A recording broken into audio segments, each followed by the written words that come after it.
Maybe you heard something about the agent mode of GitHub Copilot.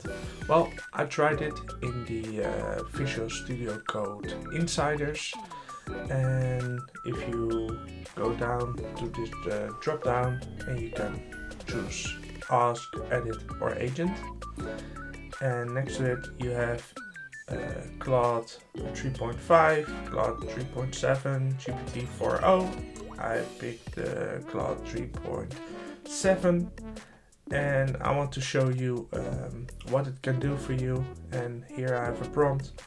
I want you to clean the folders where you copy the image and the markdown files to before you start. Next, split the script into multiple files so debugging will be easier later on.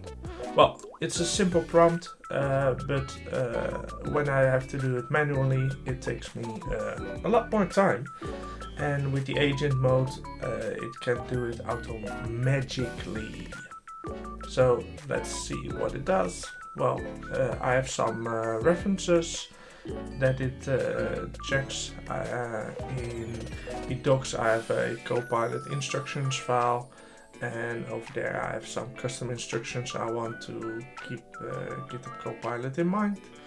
And here I have my code style where it can check how I want the code to be. And over here you see it edits the files and it does the work all for me, and I think that's pretty handy.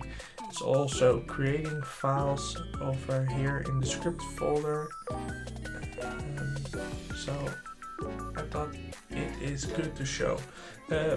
I don't know when it's going to arrive in the normal Visual Studio Code, but I thought, well, this is nice to share and probably for you handy to check out. It will save you a lot of time. So if you need to run a command, you click continue and it's gonna perform that command in your terminal. And as you can see now, this is not scripted or anything. It's going to try to make it work, and right now you see successfully. So probably it's almost done. And let's see what it does right now. And oh yeah, that's a good one. After every change, when it is finished, it will sums up what it did, so you can decide if you want to have that change or don't. If you want to keep it, just click on keep, and if you want to undo it, undo. I will keep it.